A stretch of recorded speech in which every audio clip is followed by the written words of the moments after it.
نحمدہ و نصلی علی رسولہ الکریم اما بعد فاعوذ باللہ من الشیطان الرجیم بسم اللہ الرحمن الرحیم رب اشرح لی صدری ویسر لی امری واحلل عقدۃ من لسانی یفقہوا قولی۔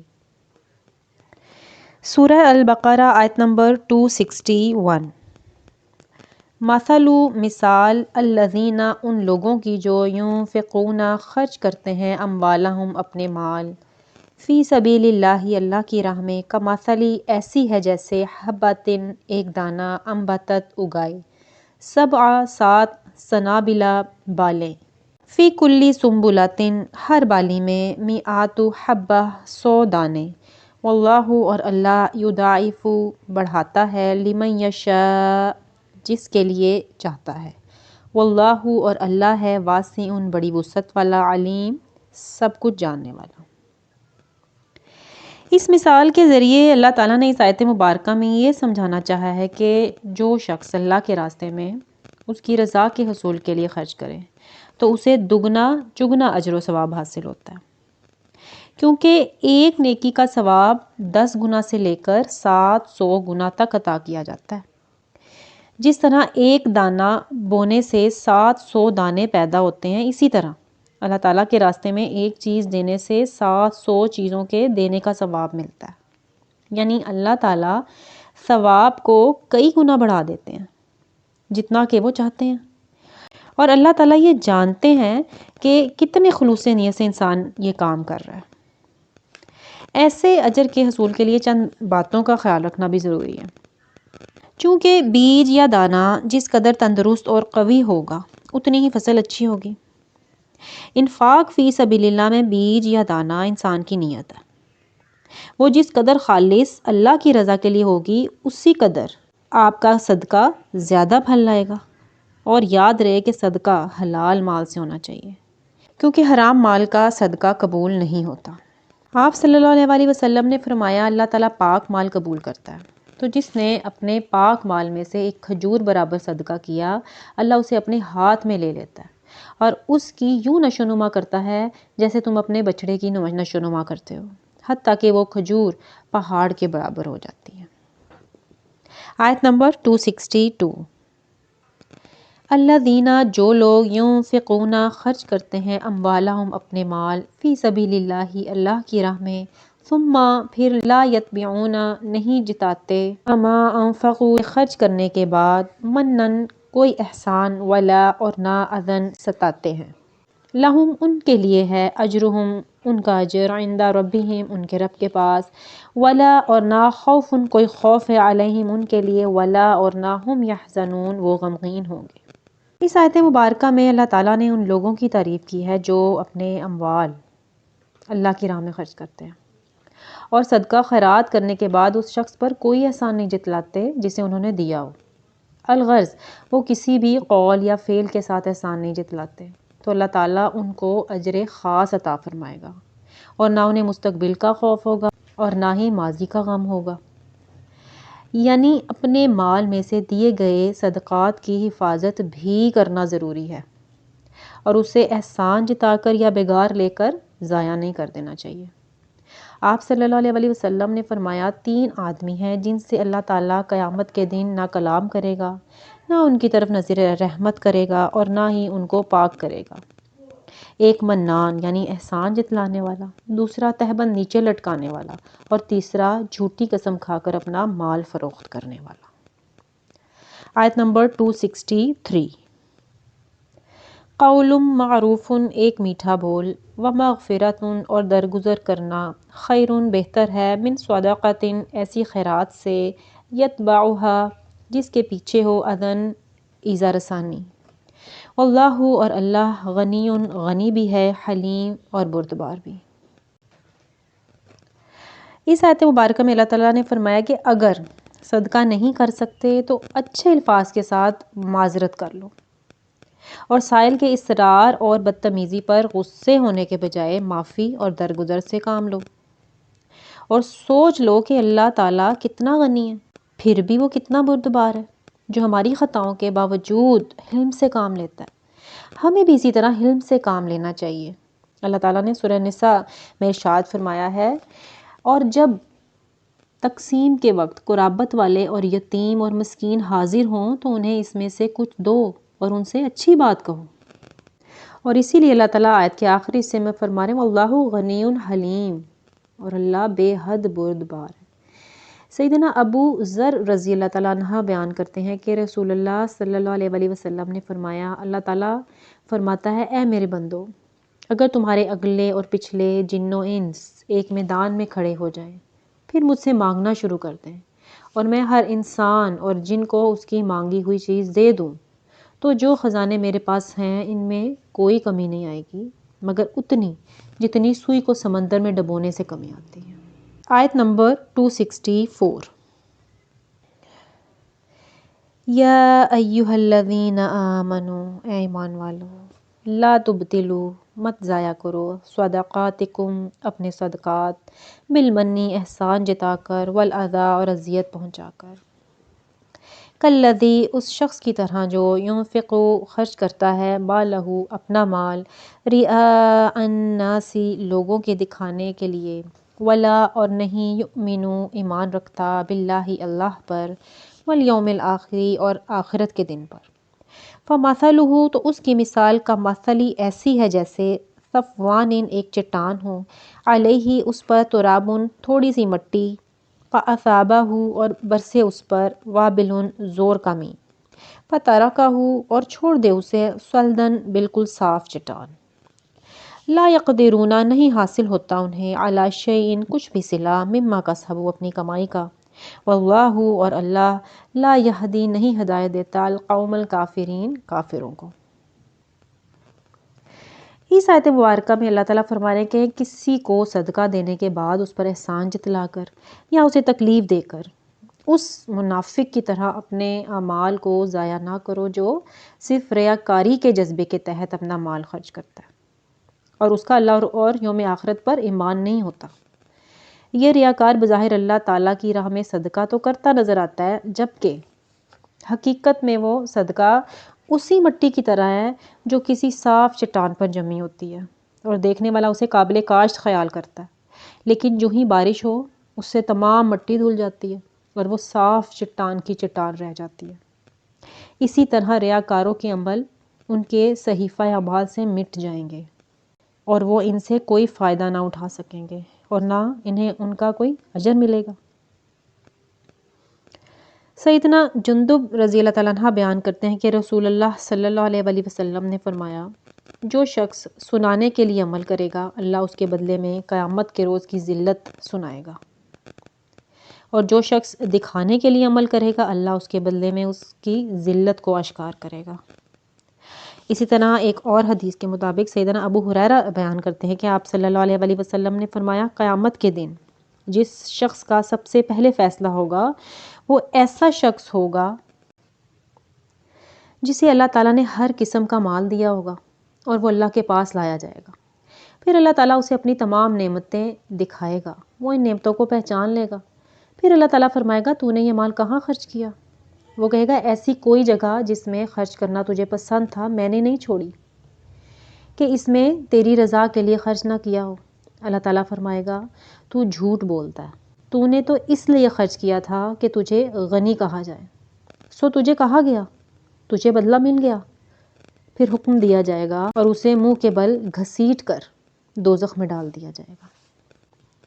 آیت نمبر 265۔ وَمَثَلُ، اور مثال، الَّذِينَ، ان لوگوں کی جو يُنفِقُونَ، خرچ کرتے ہیں، اموالہم، ابتغاء مرضات اللہ، اپنے مال اللہ کی رضا جوئی کے لیے، وَتَثْبِيتًا مِنْ أَنفُسِهِمْ، دل کے پورے ثبات و قرار کے ساتھ، کمثل، ایسی ہے جیسے جنات، ایک باغ ہو، بربوۃ، اونچی جگہ پر، اصابہا، پڑے اس پر، وابل، زور کی بارش، فاتت، تو لائے وہ، اکولہا، پھل، ضعفین، دگنا، فإن لم، اور اگر نہ، یصبھا، پڑے اس پر، وابل، زور کی بارش، فتل، تو پھوار ہی کافی ہے، واللہ، اور اللہ، بما تعملون بصیر، تمہارے عملوں کو خوب دیکھ رہا ہے۔ اس آیت مبارکہ میں ریاکاروں کے مقابلے میں مخلص مومنوں کی مثال ہے، یعنی جو لوگ محض اللہ تعالیٰ کی رضا جوئی کے لیے خرچ کرتے ہیں اور دل کے اطمینان کے ساتھ خرچ کرتے ہیں کہ اللہ تعالیٰ انہیں اس کا اجر و ثواب عطا فرمائے گا اور ان کا عمل ضائع نہیں کرے گا۔ تو ان کے خرچ کرنے کی مثال اس باغ کی سی ہے جو کسی پرفضا اور بلند مقام پر ہو۔ اگر اس پر زور کی بارش ہو تو دوسرے باغوں سے دگنا پھل دے، اور اگر زور کی بارش نہ بھی ہو تو ہلکی پھوار یا پھر وہ شبنم ہی کافی ہے۔ اس مثال میں اللہ تعالیٰ نے انسان کو باغ سے، خلوص نیت کو باغ کے محل وقوع اور زرخیزی سے، اور مال کی زیادتی اور کمی کو بارش اور شبنم سے تشبیہ دی۔ یعنی جس طرح کے محل وقوع اور زرخیزی کی وجہ سے بارش کی زیادتی اور کمی کا کوئی خاص اثر نہیں پڑتا، ہر حال میں پھل پیدا ہوتا ہے، اسی طرح انسان کے خلوص نیت کی وجہ سے مال کی کثرت و قلت کا کوئی خاص اثر نہیں پڑتا۔ یعنی مال کی کثرت ہو یا قلت، انسان ثواب سے کسی حالت میں بھی محروم نہیں رہتا۔ اس لیے آپ صلی اللہ علیہ وآلہ وسلم نے فرمایا، ہر شخص قیامت کے دن اپنے صدقے کے سائے میں ہوگا، یہاں تک کہ لوگوں کے درمیان فیصلہ ہو جائے گا۔ سیدنا ابو ہریرہ رضی اللہ تعالیٰ عنہ بیان کرتے ہیں کہ رسول اللہ صلی اللہ علیہ وآلہ وسلم نے فرمایا، 7 آدمی ایسے ہیں کہ اللہ اس روز انہیں اپنے سائے میں جگہ عطا فرمائے گا جس دن اس کے سائے کے علاوہ کوئی سایہ نہیں ہوگا۔ نمبر 1، انصاف کرنے والا حکمران۔ نمبر 2، ایسا نوجوان جس نے اپنے رب کی عبادت میں نشو و نما پائی۔ نمبر 3، ایسا آدمی کہ اس کا دل مسجدوں میں اٹکا رہتا ہے۔ نمبر 4، ایسے 2 آدمی جو آپس میں محض اللہ کی خوشنودی کے لیے محبت کرتے ہیں، اسی پر ملتے ہیں اور اسی پر جدا ہوتے ہیں۔ نمبر 5،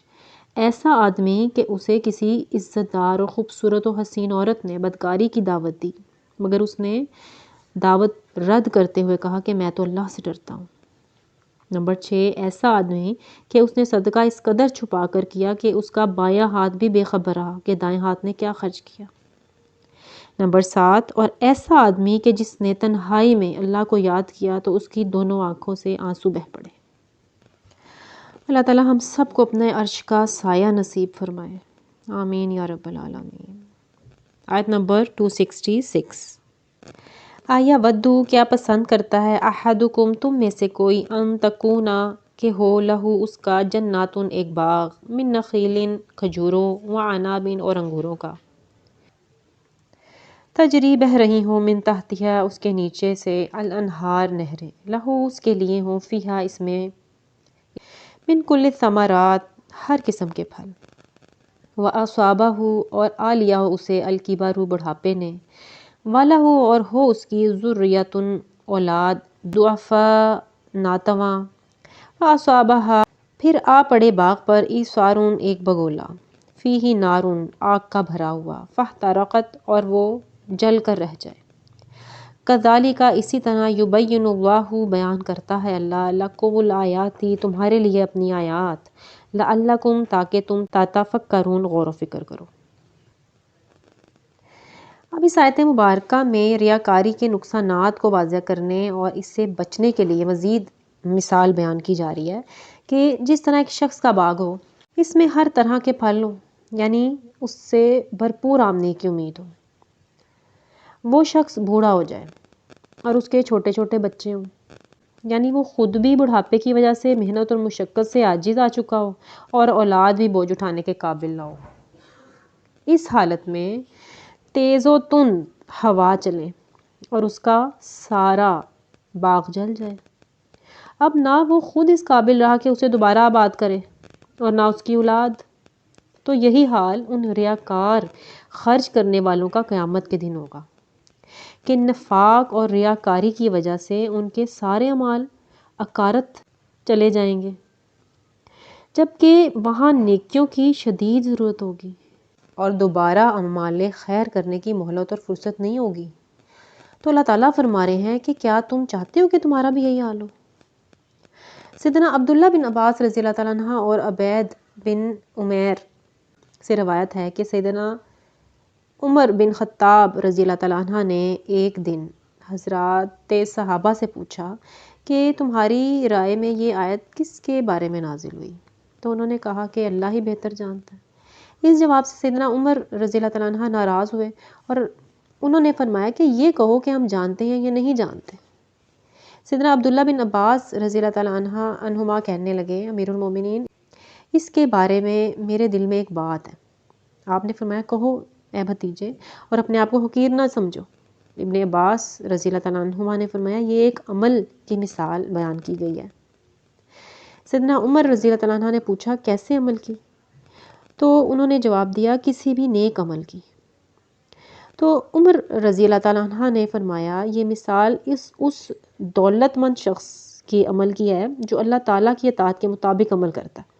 پھر اللہ تعالیٰ اس کے پاس شیطان کو بھیج دیتا ہے تو وہ گناہ اور برے کام میں لگ جاتا ہے حتیٰ کہ اپنے سارے اعمال ضائع کر بیٹھتا ہے۔ اور پھر ایک اور حدیث کے مطابق آپ صلی اللہ علیہ وسلم نے فرمایا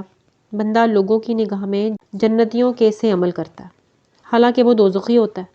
اور بعض دفعہ بندہ لوگوں کی نگاہوں میں دوزخیوں کے سے عمل کرتا ہے حالانکہ وہ جنتی ہوتا ہے۔ اعمال کا دار و مدار آخری وقت کے اعمال پر ہے۔ آیت نمبر 267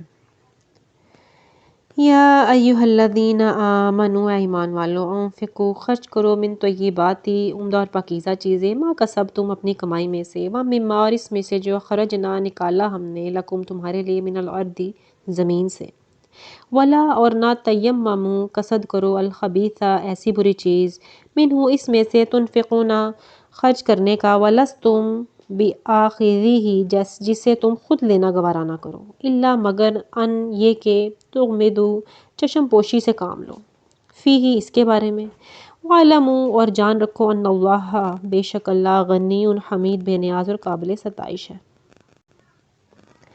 صدقے کی قبولیت کے لیے جس طرح ضروری ہے کہ اس کے بعد احسان نہ جتلایا جائے اور کسی کو تکلیف نہ دی جائے اور وہ ریاکاری جیسی بیماریوں سے بھی پاک ہو، اسی طرح اس آیت میں قبولیت صدقہ کے لیے ایک اور شرط بیان کی جا رہی ہے کہ صدقے میں دی جانے والی چیز کا عمدہ اور طیب ہونا ضروری ہے۔ اگر کوئی شخص اپنے مال میں سے ردی اور نکمی چیز صدقے میں دے دے گا اور اچھی چیز اپنے پاس رکھے گا تو اس کا یہ عمل ٹھیک نہیں ہے۔ اس لیے اللہ تعالیٰ نے فرمایا کہ خراب مال اللہ کی راہ میں خرچ مت کرو، حالانکہ خود تمہارا حال یہ ہے کہ اگر تمہیں تمہارا قرض چکانے کے لیے خراب مال دے دیا جائے تو تم اسے بطیب خاطر قبول نہیں کرو گے، آنکھیں بند کر کے بصورت جبر و کرہ ہی قبول کرو گے۔ سیدنا برا بیان کرتے ہیں کہ یہ آیت ہم گروہ انصار کے بارے میں نازل ہوئی۔ ہم کھجور والے تھے، ہم میں سے لوگ اپنی کھجوروں میں سے کثرت و قلت کے موافق کھجوریں لے کر آتے تھے، کوئی ایک خوشہ یا دو خوشے لے کر آتا تھا اور مسجد میں لٹکا دیا کرتا تھا، اور اہل صوفہ کا یہ حال تھا کہ ان کے پاس کھانے کے لیے کچھ نہیں ہوتا تھا۔ ان میں سے جب کوئی آتا تو خوشے کے پاس آ کر اس کو عصا سے ضرب لگاتا تو اس میں سے تر اور خشک کھجوریں گر پڑتی تھیں جنہیں وہ کھا لیا کرتے تھے، اور جن کو نیکی کرنے کی کوئی رغبت نہیں تھی ان میں سے بعض لوگ نکمے اور ردی خوشے لے کر آتے جو ٹوٹے پھوٹے ہوتے تھے، وہ بھی ان خوشوں کو لٹکا دیا کرتے تھے۔ تو اللہ تعالیٰ نے یہ آیت نازل فرمائی۔ سیدنا برا رضی اللہ تعالیٰ عنہ کہتے ہیں کہ پھر ہم میں سے ہر ایک اچھی کھجور لاتا جو اس کے پاس موجود ہوتی۔ اب یہاں وَمِمَّا خَرَجْنَا لَكُم مِّنَ الْأَرْضِ سے کیا مراد ہے؟ اس کا مطلب ہے کہ زمین سے حاصل ہونے والی فصل کا عشر فصل اٹھاتے ہی ادا کرنا ہوگا۔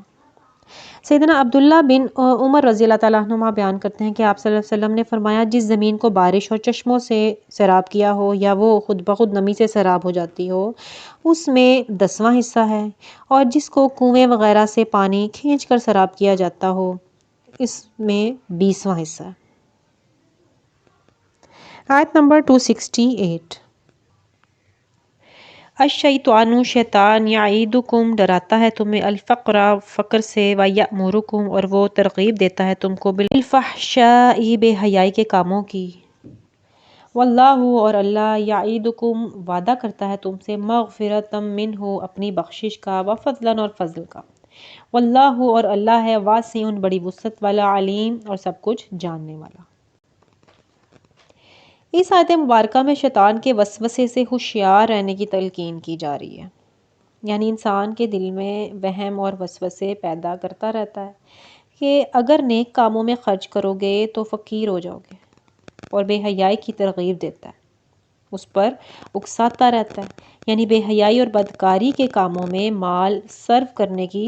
ترغیب دیتا ہے۔ مگر اس کے مقابلے میں اللہ تعالیٰ کا یہ وعدہ ہے کہ صدقہ تمہارے گناہوں کا کفارہ ہے، اور اس پر کئی گنا اجر بھی ملے گا اور مال میں برکت بھی ہوگی۔ یعنی اس آیت میں اللہ تعالیٰ نے ایمان والوں کو شیطان کی دشمنی سے آگاہ فرمایا،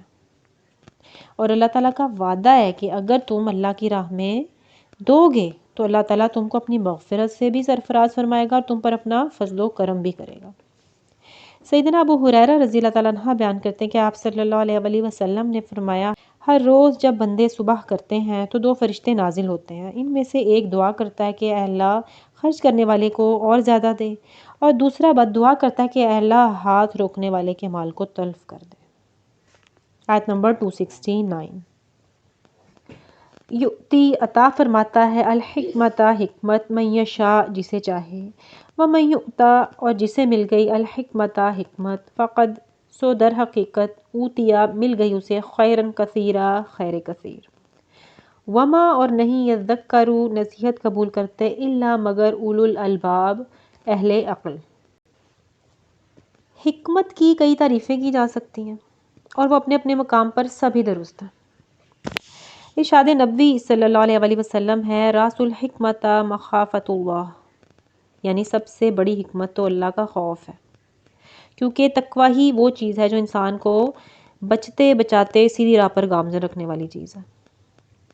اور امام شافعی نے اپنے بے شمار دلائل سے ثابت کیا ہے کہ جہاں بھی قرآن میں کتاب و حکمت کے الفاظ اکٹھے آتے ہیں تو وہاں حکمت سے مراد سنت رسول صلی اللہ علیہ وآلہ وسلم۔ اب مزید حکمت کو سمجھتے ہیں کہ حکمت کا لغوی معنی کسی کام کو ٹھیک طور پر سر انجام دینے کا طریقہ کار ہے، یعنی کسی حکم کی تعمیل میں صحیح بصیرت اور درست قوت فیصلہ۔ پھر اس آیت مبارکہ میں بتایا گیا کہ جس کے پاس حکمت کی دولت ہوگی وہ کبھی شیطانی راہ اختیار نہیں کرے گا، اور شیطانی راہ یہ ہے کہ انسان اپنی دولت سنبھال کر رکھے، اس میں سے کچھ بھی خرچ نہ کرے بلکہ مزید دولت بڑھانے کی فکر میں لگا رہے۔ تو اس طرح شاید دنیا میں تو کچھ خوشحال وقت وہ گزار سکے مگر آخرت میں بالکل برباد ہوگا۔ مطلب یہ کہ دین کی سمجھ آ جانا ہی حکمت اور سب سے بڑی دولت ہے۔ آپ صلی اللہ علیہ وآلہ وسلم نے فرمایا، اللہ تعالیٰ جس کے ساتھ بھلائی کا ارادہ کرتے ہیں اسے دین کی سمجھ عطا فرما دیتے ہیں۔ اور پھر ایک اور روایت کے مطابق سیدنا عبداللہ بن مسعود رضی اللہ تعالیٰ عنہ سے روایت ہے کہ انہوں نے کہا، میں نے رسول اللہ صلی اللہ علیہ وآلہ وسلم کو یہ ارشاد فرماتے ہوئے سنا، صرف 2 آدمیوں پر رشک کیا جا سکتا ہے، ایک وہ جسے اللہ نے مال و دولت سے نوازا ہو اور پھر اسے راہ حق میں خوب خرچ کرنے کی توفیق بھی عطا فرمائی ہو، اور دوسرا وہ شخص جسے اللہ تعالیٰ نے حکمت اور دانش اور علم سے نواز رکھا ہو اور وہ اسی کے مطابق فیصلے کرتا ہو اور اسے لوگوں کو سکھاتا ہو۔ اور پھر آیت کے اگلے حصے میں اللہ تعالیٰ فرما رہے ہیں کہ جو لوگ دانش مندی اور دینی سمجھ بوجھ کے ساتھ اخروی فلاح و بہبود کی فکر کرتے ہیں اور اس فکر کے تقاضوں کو بھی پورا کرتے ہیں تو یہی لوگ ہیں جو نصیحت حاصل کرتے ہیں۔ آیت نمبر 270۔ وما اور جو بھی انفقتم کرتے ہو تم من نفقتن کسی قسم کا خرچ، او یا نذر تم مانتے ہو تم من نذرن کوئی نذر، وَإِنَّ اللَّهَ تو یقیناً اللہ یعلم ہو اسے جانتا ہے، وما اور نہیں للظالمین ہے ظالموں کا من انصار کوئی مددگار۔ اس آیت مبارکہ میں اللہ تعالیٰ نے فرمایا کہ صدقات و خیرات ہوں یا نذر و نیاز، اللہ تعالیٰ کو نیتوں کا علم ہوتا ہے۔ اگر نیت اللہ کی رضا جوئی کے لیے نہ ہو تو یہ تمام صدقات و خیرات اور نذریں رائگاں ہو جاتی ہیں۔ اب نذر کیا ہے؟ نظر یہ ہے کہ آدمی اپنی کسی مراد کے بر آنے پر کوئی ایسا نیک کام یا صدقہ کرنے کا اللہ سے عہد کرے جو اس کے ذمہ فرض نہ ہو۔ اب اگرچہ مراد کسی حلال اور جائز کام کے لیے ہو اور اللہ ہی سے مانگی گئی ہو اور اس کے بر آنے پر جو عمل کرنے کا عہد آدمی نے کیا ہے وہ اللہ ہی کے لیے ہو، تو ایسی نظر کا پورا کرنا درست اور باعث اجر و ثواب ہے۔ لیکن اگر یہ نظر کسی ناجائز کام یا غیر اللہ کے لیے ہو تو ایسی نظر کا ماننا بھی کار معصیت اور اس کا پورا کرنا بھی موجب عذاب ہے۔ ایسی نظر اگر کوئی مان چکا ہو تو اس کے عوض استغفار کرنا چاہیے اور وہ کام نہیں کرنا چاہیے۔ علاوہ ازیں نظر ماننا شرعی نقطہ نظر سے کوئی اچھا کام نہیں ہے۔ سیدنا عبداللہ بن عمر رضی اللہ تعالیٰ عنہما فرماتے ہیں کہ آپ صلی اللہ علیہ وسلم نے ہمیں نظر ماننے سے منع کیا اور فرمایا کہ نظر اللہ کی تقدیر کو کچھ بدل نہیں سکتی، البتہ اس طرح بخیل سے کچھ مال نکال لیا جاتا ہے۔ اور آیت کے آخری حصے میں اللہ تعالیٰ نے ارشاد فرمایا کہ وَمَا لِلظَّالِمِينَ مِنْ انصار، کہ ریاکار اور غیر اللہ کی نظریں ماننے والوں کے لیے وعید ہے کہ ایسے لوگ ظالم ہیں اور انہیں اللہ کے عذاب سے کسی صورت رہائی نصیب نہیں ہو سکے گی۔ اور آپ صلی اللہ علیہ وآلہ وسلم نے فرمایا بے شک اللہ تمہارے چہروں کو نہیں دیکھتا، تمہارے مالوں کو نہیں دیکھتا، وہ تو تمہارے دلوں اور تمہارے عملوں کو دیکھتا ہے۔